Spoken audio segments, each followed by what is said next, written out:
for the sorting. The complexity of a sorting problem is different from complexity of a particular solution and range of running times. For the range of running times, you are finding the minimum and maximum and average. That is the best case, average case and worst case. The lower bound theory is for the problem, okay, for sorting. Whether you use quick sort or bubble sort or merge sort or any sort, what is the minimum labor I need to sort any sequence? Okay, and that is the question, and that is not answered by the best case examples. Even if you take the best case examples of all the method, you are not going to get an idea on the lower bound. That is the reason why it is not studied.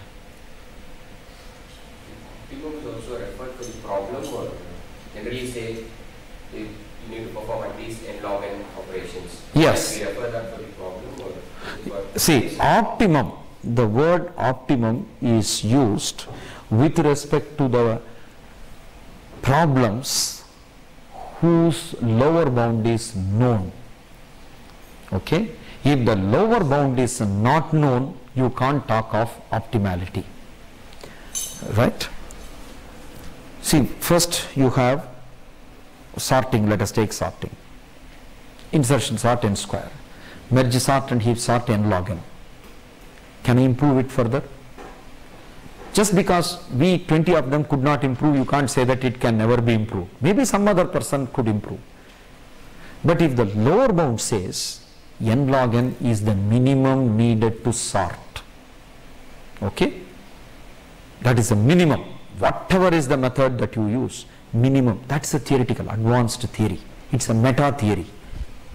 If you use that, and if there is a result available of that kind, n log n is the minimum labor needed to solve, then the n log n algorithm you have is optimal algorithm. Suppose there is a problem for which n log n is shown to be the minimum, but you have algorithms that are running in n cube, n power 4 and all. There is a good scope for improvement now. Okay? You work on it. You got n square. So you have narrowed down the gap. The minimum labor is n log n and your algorithm is n square. Okay? Now you try to improve n square, you are unable to improve it. Then you suspect, and 2 or 3 other person, all of them are discovering only n square algorithms. Maybe n square is a lower bound, we don't know. The best information we had was n log n, and you now try to work on the lower bound. And when you improve lower bound to n square, you have proved the optimality of all the n square method, because minimum labor needed is n square. Here is a solution that solves a problem with n square labor. Therefore, this is optimum. This cannot be improved any further. Okay? So, optimality is spoken in the context of the problem for which the lower bounds are known. If the lower bounds are not known, right, you just don't know what is an optimal algorithm. You can only talk of currently the best known algorithm is, and you can talk on that. This may be improved further. This could be improved further, and that could be improved even further later on. We don't know. If you look at the planarity test, over 20 years, it was reduced from n power 6 to n power 5, n power 4, n cube, n square log n square, n log n. Finally, they nailed it down to a linear algorithm. It took so much time, but then progressively they improved it. They kept on improving it. So this can happen. So what all you can talk is the current best algorithm, unless there is a matching lower bound. If there is a lower bound shown, you cannot improve it. No matter whether it is Einstein or the best of the brains on earth is attacking that problem, they can't solve it better than this, because a lower bound is already shown mathematically. You cannot, as long as you are a human being, From here, if you want to go to building 20, you need 1 minute. That is the lower bound. All right. You may take 10 minutes, you may take 20 minutes. That's inefficient. Suppose I am a very, very clever human being and reach there in 1 minute. I have done optimally reached it, and that's it. And even I cannot go less than 1 minute, because that 1 minute is the minimum threshold. Okay. So that's something like that. So optimality can only be spoken for the algorithms for which the lower bounds are known. For any algorithm, for any problem for which the lower bound is not known, you should only talk of currently best known algorithm.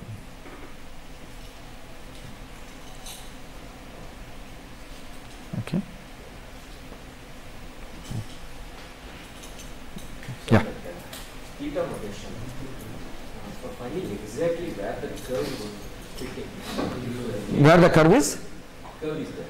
Because we are giving two boundaries. Right. Can you use linear programming to exactly fit? No, linear programming cannot be used here. That cannot be used for this. Linear programming is actually an optimization problem, and it's a solution for a different one. We cannot use it to find that here. See, this you are mathematically establishing. So this tells you that if you take n log n, what is the difference between let's say n square curve and 7n square curve? All right, it will be 7 times more, so it's only a scale. So if you look at 7n square could be 7 times more, so it will be like this. 3n square could be something like this.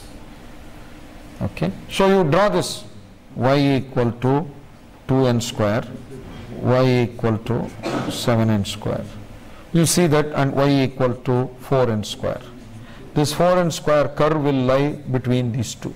That is because 4n square value is in between 2n square and 7n square. For every value, it will be in between. So it is sandwiched between these two curves. All the curves may meet at origin, but later on, this will be more, this will be less, and this will be in between. So there is a band between which this is located. 4n square is located between these two.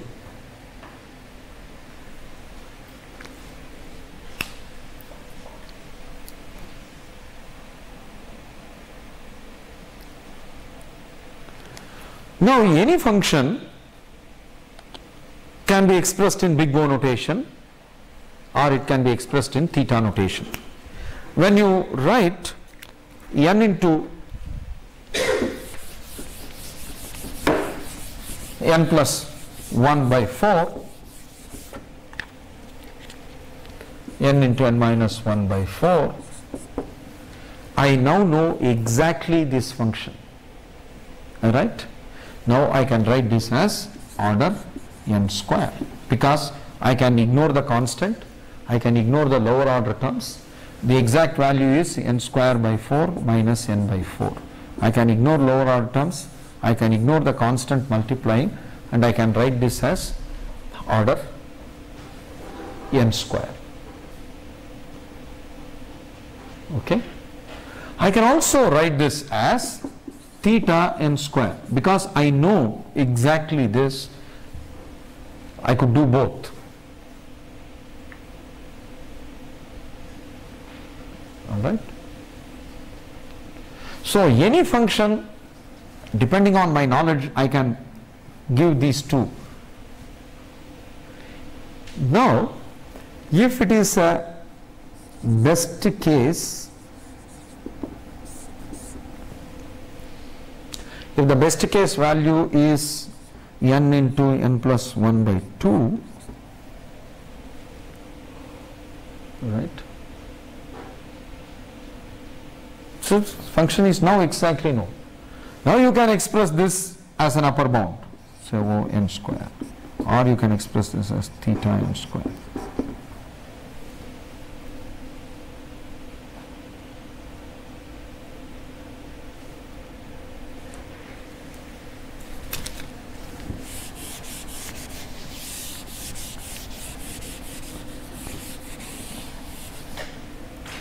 Anything that you explicitly know, you can express in both forms. If you do not explicitly know, that is when how to express that idea as precisely as possible arises. Invariably, the running time of the algorithm is an unknown function. Okay? The exact value is very difficult to determine. Therefore, you have to estimate. Make sure that you don't get to a very poor estimate. Get as exact an estimate as possible. This is the recommendation. And when you get an exact estimation, then you express that in big O notation or in theta notation and express that concept.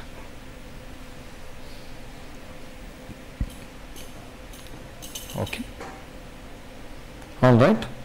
So I stop at this point here. When we meet tomorrow, we will discuss NP completeness, hardness, approximation, greedy strategy, and some more important ideas and some other strategies for code tuning. So I am going to discuss an assorted list of topics covering code tuning, greedy strategy, one more very important problem, okay, and NP completeness and NP hardness, and again in the decremental design. Incidentally, this I can tell you, decremental design is relating something which is smaller. You can categorize the bubble sort as a decremental sort. Why it is decremental sort? What you do is you take the maximum, you put it at one end. So at the end of the phase, what do you have? AN has the maximum. Now among A1 to AN minus 1, you are going to work. Okay? So it is like n f of n minus 1. So first you do something and then put the maximum there. Among the rest, you find the maximum and put in AN minus 1. Among the rest, you put AN minus 2 and so on. So what you are doing is, you do some work and reduce the problem by size 1. You do some more work and further you reduce it. Finally, you don't have anything to sort, anything to solve, and you stop it. Okay? So decremental design, you should view the bubble sort as that. The complexity is again ON square. In fact, you can show that the complexity is theta n square, ON square by rough analysis, theta n square by bad example, and thereby you can now show you can now analyze the worst case complexity of bubble sort. Okay. You can find the average case also for the bubble sort, much like what we did here for the insertion sort. This is also how many elements that it has to jump over and then phase wise. So different algorithms have got different characteristics. We have to identify them, recognize the nature of it, and then we can pass on insightful remarks about its behavior. The purpose of analysis is to bring out that insight. Okay.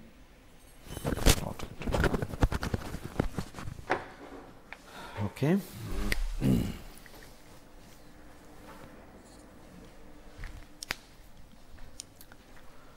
First thing first, yesterday I have messed up with my argument in quicksort. I would like to fix it. It's an absolutely minor slip. Everything that we discussed were in the right line. While taking the summation, I have not added up the n minus 1's n times, and that is where the problem cropped up. Specifically, we have defined E of n equal to E of k plus E of n minus k plus n minus 1. This is for the partitioning cost, and it takes this value with probability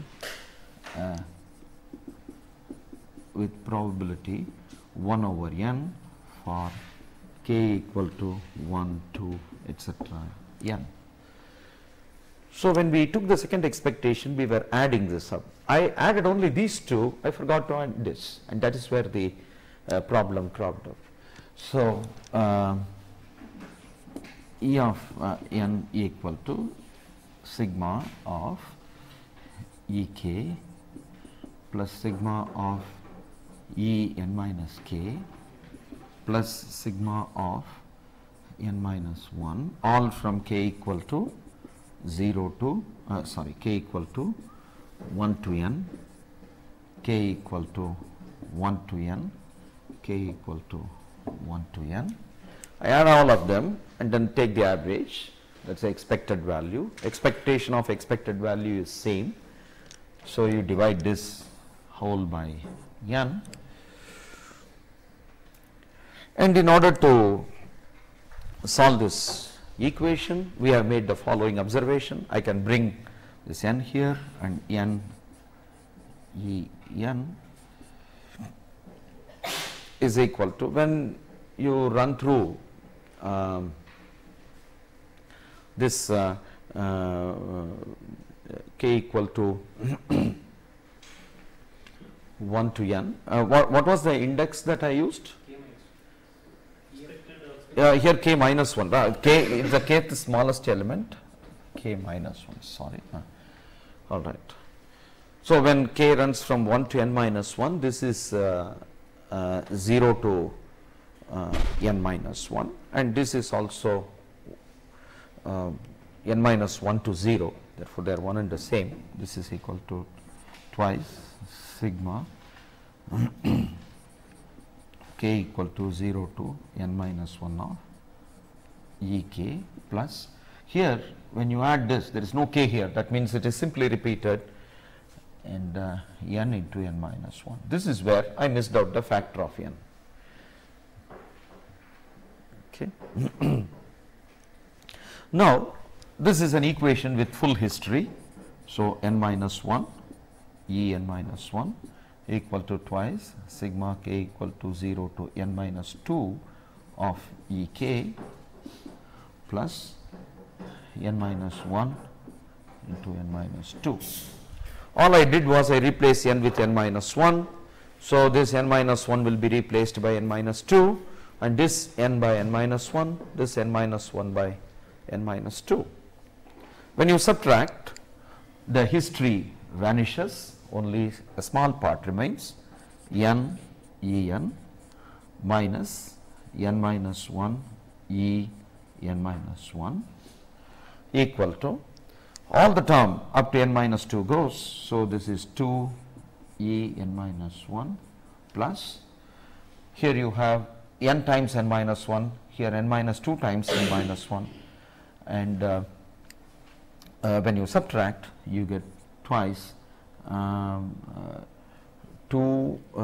minus 1 into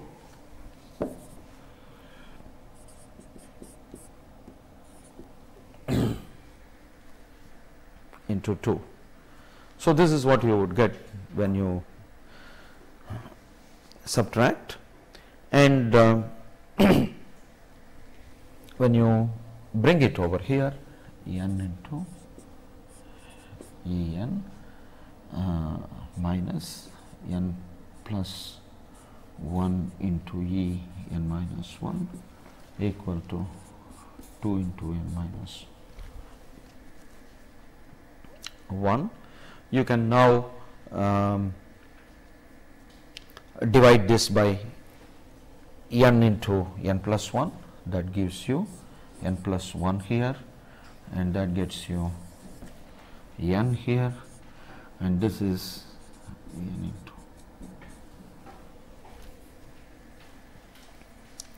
into n plus 1. We can make a in fact, you can proceed with this expression itself. We can make a simplifying assumption as well here to reduce the time, otherwise it's not very difficult to. So, set T of n equal to E of n by n plus 1, then this becomes T of n minus T of n minus 1 is equal to and this is less than or equal to, the n minus 1 in the numerator can be replaced by n, which is less than or equal to 2 by n plus 1. Therefore, here I can write this as less than or equal. And now the telescopic sum t n minus 1 minus t,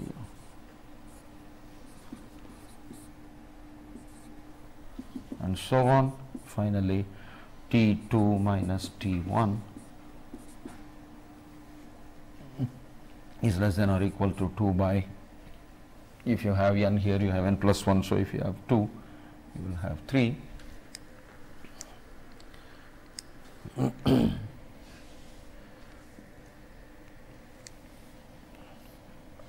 So,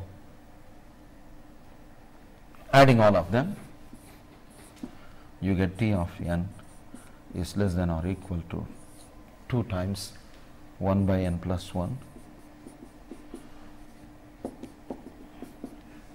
You should stop with 3. Instead of stopping with 3, I can even proceed further. Still, it will be larger. This quantity will be larger. Notice that I have added this extra just to make it still larger. Even then, this is true. That is because that has a clean formula. Okay. So, this is less than or equal to 2 times log n plus 1 by to the base e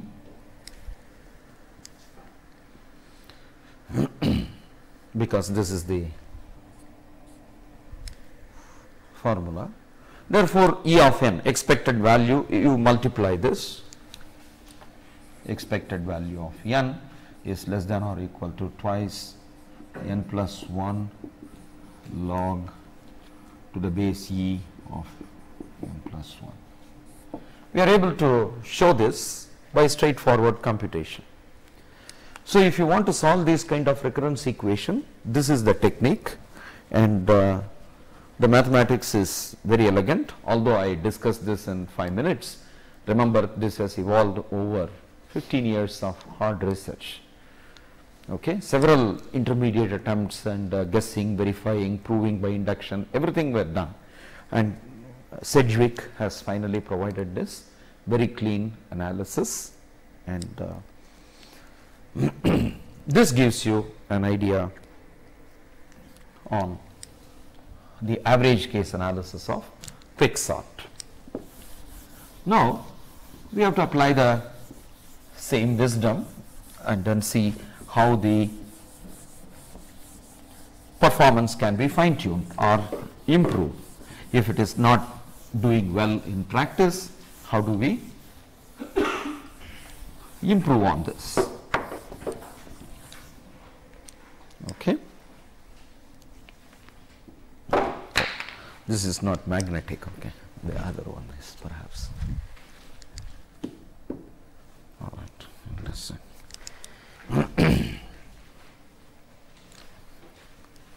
Divide and conquer.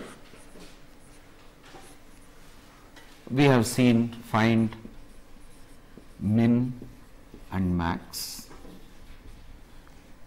In this various shades we have seen, okay. One is divide up to problem size 1, divide up to problem size 1 and 2, then maximum number of 2's.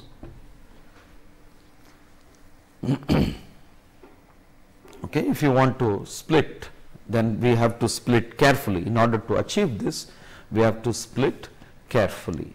The traditional kind of splitting equally does not work to achieve this. You have to do a slightly imbalanced kind of a split to achieve this. Okay. So, the two important points are A, Okay, let recursion bottom out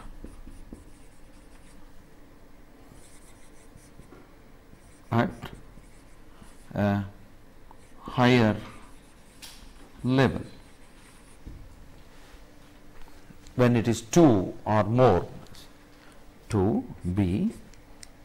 The second important wisdom is that split the input wisely.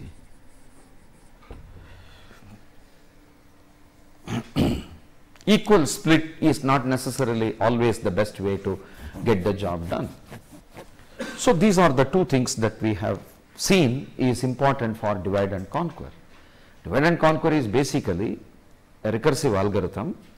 It splits the input into smaller parts and recursively proceeds.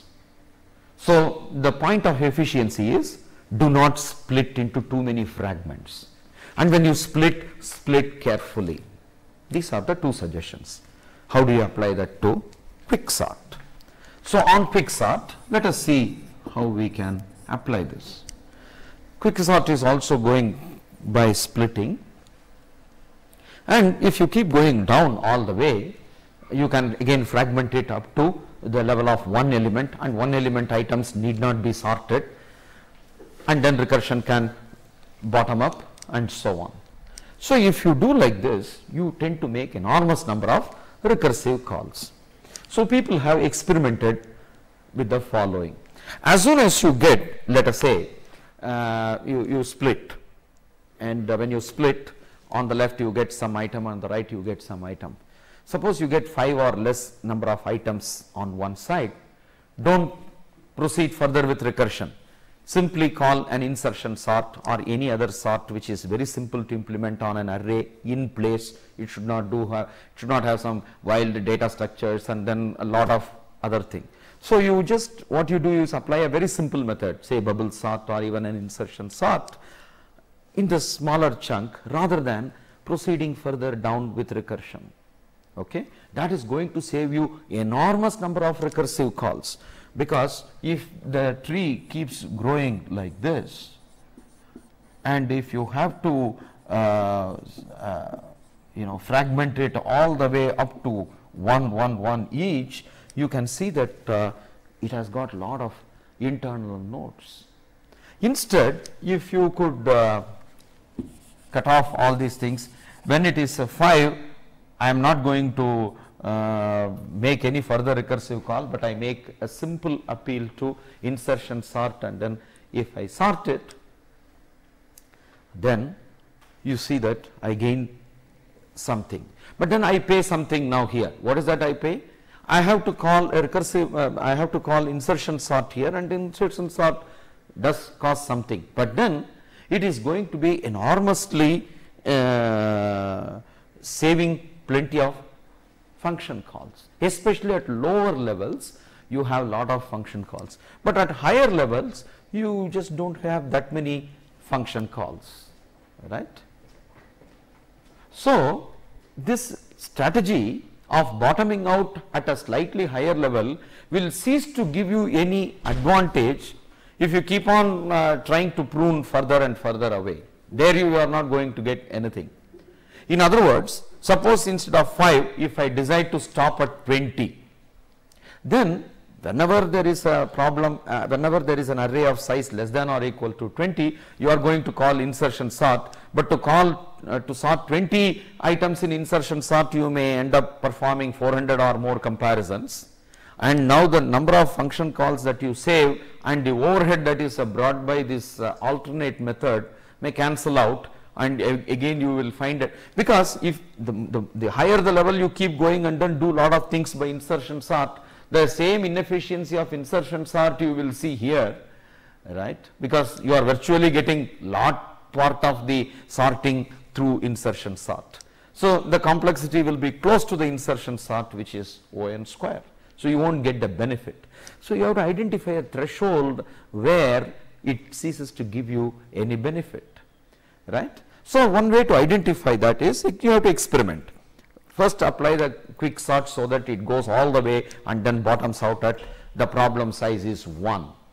Okay. Then decide to stop at 3. In other words, whenever the input size is less than or equal to 3, you directly use the insertion sort rather than making further recursive call to split that array into smaller segments. And then stop at 5, and there immediately you transfer, you sort it directly by insertion sort rather than doing that.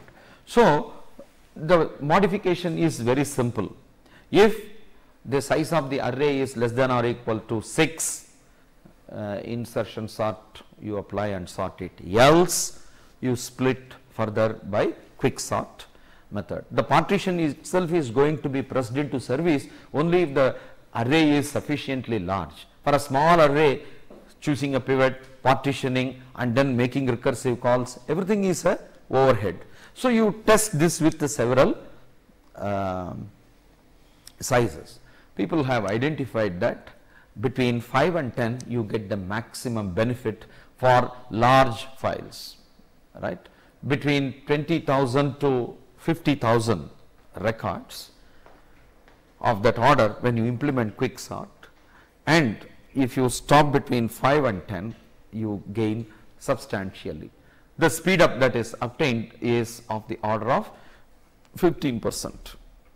There are several situations where they have found out that the speed up is ranging from 15 to 20%.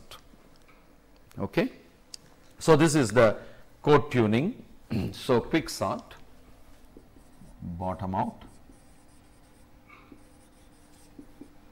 when array size is between 5 and 10. You experiment for your context where bottoming out is in general. For the range of total volume of records that you have, where do you see the benefit and where is the maximum benefit you obtain, you experiment, and accordingly you can freeze your implementation on the decision on how and where you are bottoming out. Little bit of experimenting will bring in efficiency. The efficiency gain is 15% to 20%. Again, the second wisdom, split the input wisely.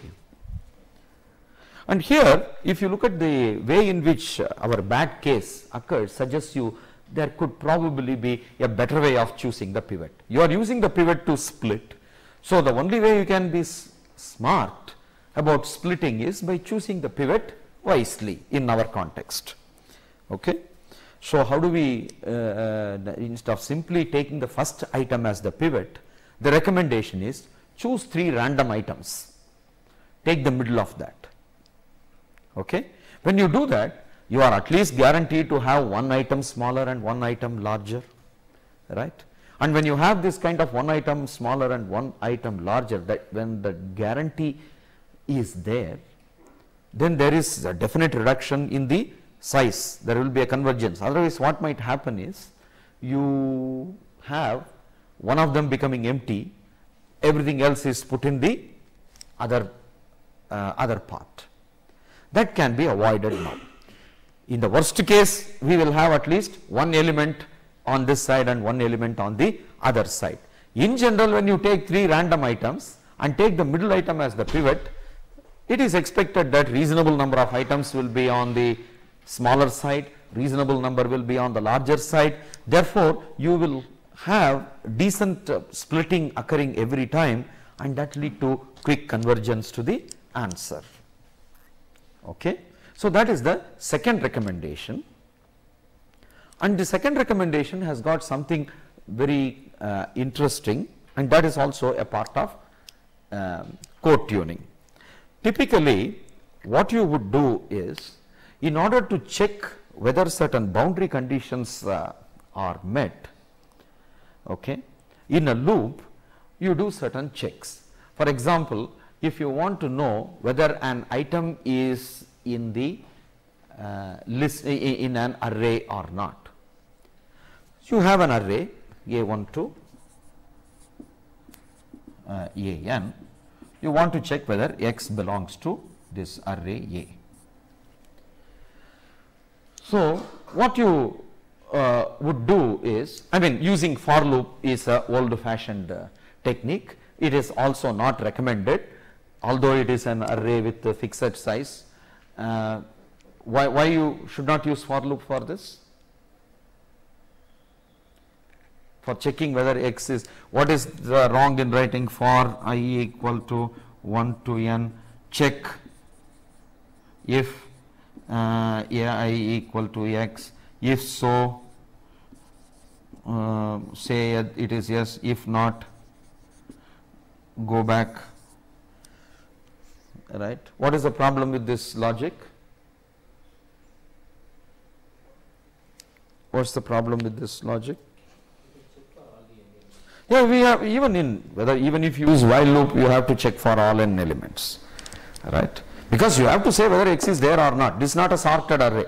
It's an arbitrary array, and you have to find out whether it is there or not. What about bookkeeping? Huh? No, not bookkeeping. Even the same bookkeeping you will make even in the while loop.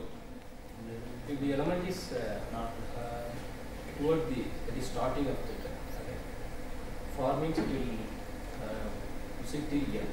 Y means we can count. No, here also if you are finding you are not going to proceed further. The moment you found the answer, you will quit, whether it is in the beginning or in the end. Memory is nice. No, not memory. Why is this discouraged? Although it is an array. You cannot move in the reverse direction. You don't need here. Even in while loop you cannot move in the reverse direction. It goes ahead in one direction.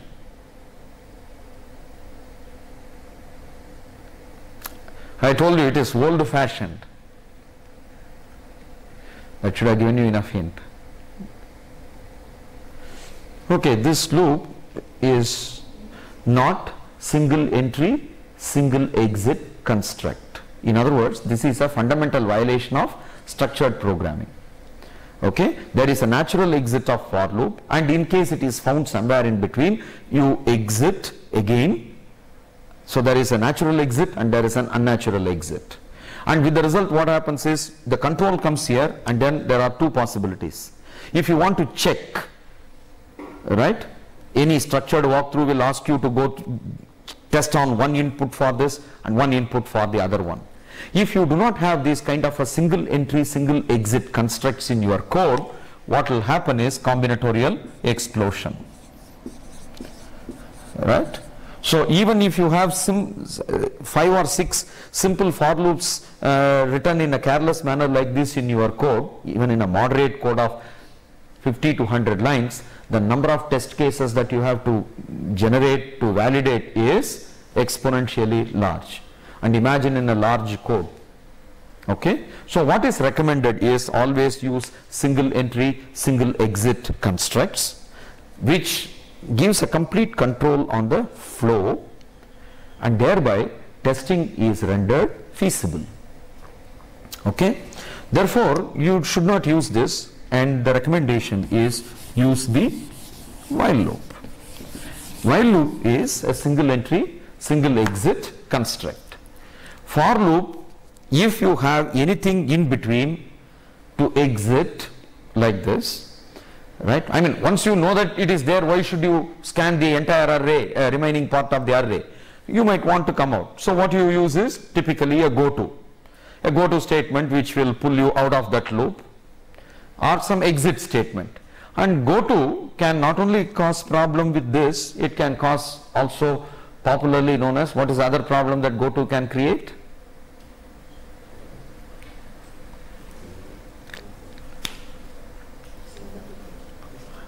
What is it called in the parlance of computer science? Spaghetti bowl problem, right? Logic gets contorted all over, and then what you have is a spaghetti bowl. Therefore, if you want to avoid all of this, you have to use the single entry, single exit constructs. While bringing this into a single entry, single exit mode, you do the following. For instance, while, okay, you may say ai not equal to x, you may say I equal to I plus 1. Initially you can say I equal to 1. If ai equal to x, you immediately you are going to exit. If a1 is not equal to x, you consider the next item, right? And if a2 is also not equal to x, consider the next item. In this way you would keep considering it. But then you don't want to have the array index going out of bounds, and that is something which is terrible. So what you do is, while in order that this to be terminated, I mean as seen here, okay, if the item is not there, you may get into a runtime error in the following. Suppose a1, a2, an, it is not there anywhere. So an not equal to x, I equal to I plus 1, again you come here, an plus 1, is it equal to x or not? That will be verified. But then there is no an plus 1 here, or anything can happen. If it is C quietly, it will access the next address and then it may keep on going forever and then it may mess up. Or if it is a strongly typed language, it will give you a fatal error saying that you are trying to access a location which is non-existent, right? All kinds of problems will crop up here. All you want is you want to check. So you put another condition here, while a is not and I less than or equal to n, I am using pseudocode, okay. While a not equal to x and I less, you don't have this in any programming language. I am just trying to convey the, while a is not and I less than or equal to n only, you would like to go through this process, okay. So what might happen is, when an is verified and when I becomes n plus 1, I less than or equal to n is not true, so you are going to come out. In fact, some pundits will insist that there are certain weird way of coding where the first condition is verified and then it would exit with that and so on. If that is the case, you would be asked to write in your program like this, while I less than or equal to n and ai not equal to x, I equal to I plus 1. Well, this is satisfactory. You can see that this comparison is done every time, okay. So you make one comparison here and then one index comparison here, and then you do this. Of course, this is now correct code. There cannot be a violation, because if the item is not in the array, you will check with a1, you will check with a2, you will check with an. An is also I less than or equal to n true, and an is not equal to x true. You will make I equal to I plus 1, which makes I n plus 1. You again come into the loop. I less than or equal to n is not true now, because I is n plus 1. So you exit the loop and then you come over here, right? This is where you come over, and then you can give whatever is the conclusion. Had you exited earlier, you can make that, and there is one if then else statement to say yes or no. We will come to that later, but you can see that so many times this comparison is also done. In order to avoid this index checking, we can do one sort of blind addition, which you can say, since it is going this way, you add an plus 1 and you set an plus 1 as x. That is, create one just extra location and put x there. Right? So you begin with the statement assignment, and then when you put this while loop, you don't need this. Now you can simply say, while a is not equal to x, I equal to I plus 1. You simply do it. You are guaranteed now that if x is over here, it will anyway terminate, and if x is not in your original array, when I equal to n plus 1, anyway x will be there and the loop will terminate, and you would come here. Now you can say, if I equal to n plus 1, then return no, else return yes. See, now I have saved 50% of checks in the while loop. All I have done is I have added one extra location here, okay, extra value here, and this is called the sentinels. Sentinel is an item that is added as an end marker, which allows you to terminate in a guaranteed manner. Any loop or condition or etc. would terminate in a guaranteed manner.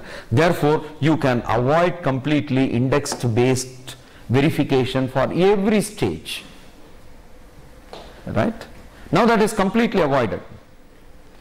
Well, if X is there, this while loop will be terminated earlier. At the time I will be something like less than or equal to n. So, is I equal to n plus 1 will not be satisfied. Therefore, you will return correctly the conclusion. If X is not there, this while loop would have been terminated only by I becoming n plus 1, and that you are checking here, and then you are returning a no. Right? So, you can see that the natural or unnatural exit is determined in a very nice way with one simple extra location, and that is a significant saving here. Okay. So, if if certain thing can go empty in your quick sort, then it can cause a lot of problems, because you are taking two pointers, you are allowing one to go this way and another to go. Ideally, if they meet in the middle, then things are nice. But if one of them is empty, then the other pointer will move all the way, ram it through and go, it will try go past. So you need to have a stopper for that. You have to introduce a sentinel. And if you have to introduce a sentinel, you have to introduce a sentinel on behalf of every recursive call. Okay, and if you don't have a sentinel, at every time you have to now compare, you have to know where it stops and so on. So there are a lot of messy things that are happening here in directly translating that code. The middle of the three rule guarantees this one is non-empty and the other one is non-empty. Hence, you have an assurance that you don't have to use a sentinel. One of them will act automatically as a sentinel, and therefore you can avoid all the comparison related to whether I have reached the other end, kind of an indexed based computation, etc. So all the code tuning principles are well implemented in a natural way by the middle of the three rule. So split the input wisely. The recommendation is choose middle of the three. When they did it, and they not only made the code compact and sleek, they could see a visible improvement further, up to 25% they could get the speed up. But notice that these are all code tuning category, right? I have not changed my fundamental algorithm or my idea. The idea is same, but while implementing this, I have to do a lot of bookkeeping. So how to avoid the bookkeeping, how to save this, how I can do certain things, etc. I did, and from the naive implementation to this, from a direct implementation to this enhancement, I could get significant speed up. All right.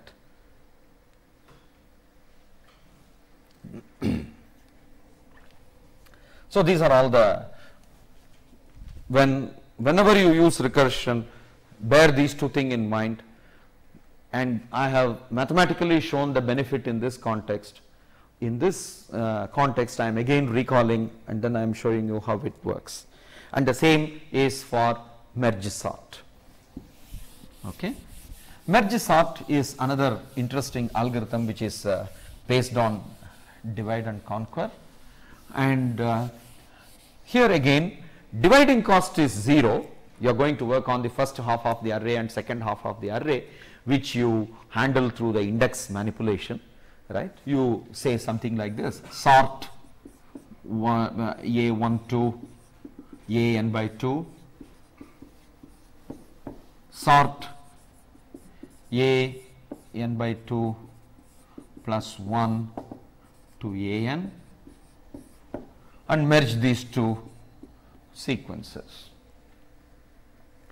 This is what you call it as a merge sort. So, merging takes two sorted sequence as input and it produces another sorted sequence as output.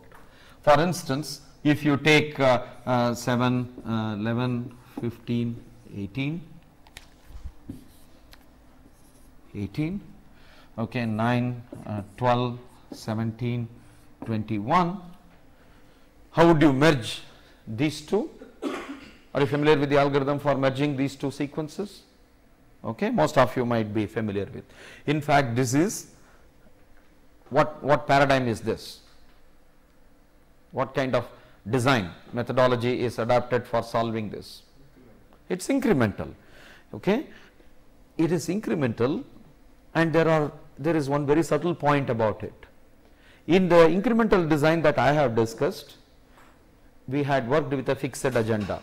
That is, the next item to be processed is the next item in the data structure. Blindly you take the next item and process it, finding the maximum of n numbers, take the next item, process it, and take yet another next item, and so on. Here I am going to choose my next item either from this sequence or in this, depending on their values. In other words, this is on the fly incremental design. Okay, you decide which is the next item to be processed depending on the conditions and depending on the values that you have processed already. Okay, it is not the fixed thing. It's not that I am going to first scan this array and then I am going to do this and so on. There is nothing fixed about it. It is incremental. It is fixing or building the output one item at a time. So, in precisely if this has n items and if this has m items, in n plus m steps you produce the output array. Okay, there is absolutely no problem. This, if you call it as A, if you call it as B, and C will be produced, one, compare these two, pull out the smaller one, and then consider the next item here, compare these two, pull out the smaller, and now you are going to move this here and you are going to compare these two. So, which one you can see that I am pulling out one from that and one from this, and it could be from anywhere. It is not necessary to alternate. It could be lot from one sequence and anyway, right. So, this is incremental design, incremental on the fly. As you proceed with the computation, you decide which is to be considered next and consider it and build the solution. Okay. So, this is a very interesting example of incremental on the fly. There are several graph algorithms and algorithms in computational geometry which follow the incrementing on the fly is extremely useful. Okay. I will give a challenge, real challenge, mighty challenge. Try yourself. Here for merging, I have used another array C and then keep throwing the items one at a time in C, right. Suppose I do not give C at all, only A and B, within that you just get, you imagine that there is one very long array where A is in the first part and B is in the second part. I will just give this array. I may give you one or two memory locations just to have as a temp, right. In other words, some constant number of additional memory locations I will give you. You want to get these two sequences merged, right. No new array should be created. It is called in place merging. This is very important because for space efficiency and for the data that I have already acquired, within that I would like to manipulate. Okay. What is the context in which the merge sort is known to be extremely useful? What is the practical context in which the merge sort is more useful? It's an external sorting, right? That is because you can see that the runs of disk access can be significantly saved if you apply this method. Okay. Now, if you use A, B and C as yet another special array for sorting, all that advantage that you are getting would vanish. Okay. That is because again you have to create this many location and so many access and everything need to be done.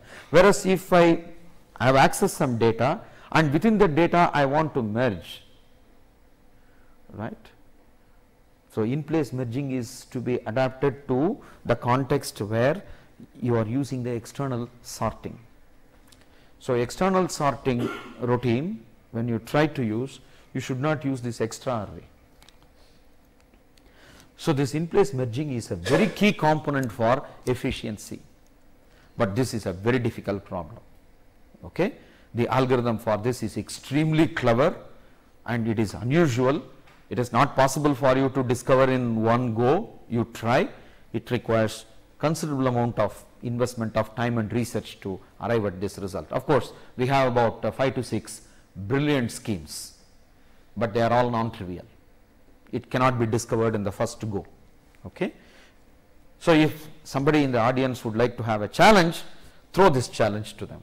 Okay. Same problem except that no new array, give this scenario, rearrange within this itself so that you get it done. Okay. It's a real challenge. Yes. So, what is the lower bound for this in place Order n. Linear time algorithm is available, therefore its optimal algorithm is also available. 5 or 6 different methods are there, but each one of them is really sophisticated.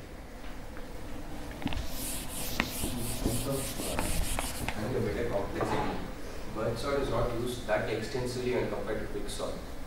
Though quicksort's worst case is higher. Yes, yes. In merge sort we say space complexity is high, but we are hitting on the circle now, saying now we look at space as well because of mobile devices. But even otherwise, before the penetration of mobile devices, we really didn't see much of merge sort when compared to usage of quicksort. Why is it? No, that is an inexplicable irony. The very first incidentally, merge sort is the first problem solved using computers. Okay, physical computer, when they used, the first thing they did was the algorithm, and the program was written by no less a soul than von Neumann. Von Neumann was the first person who wrote a program for sorting, because he found that is the critical bottleneck in various applications, and for the machine that was proposed in that architecture and studied, merge sort was the first algorithm that is used. And it is funny that even after the best possible algorithm was discovered and implemented, people went on discovering several n-square algorithms, because in what von Neumann did on merge sort is in early 50s. At the time, the notion of algorithm analysis, complexity, nothing was there. So, without realizing that I already have an n log n algorithm at my disposal, I went on discovering n-square algorithms one after another, because I didn't know. That's the problem. Right.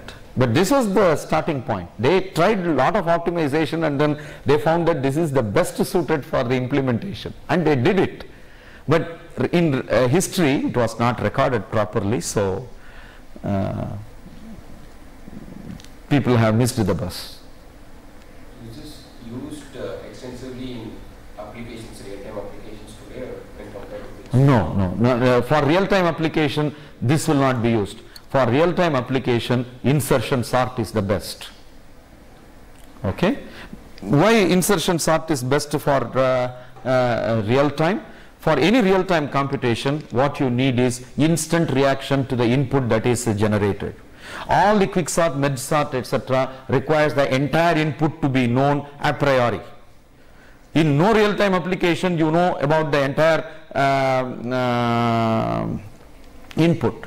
So, both online versions and for real-time version, insertion sort is the choice. So you choose this and you react immediately. When a new input comes,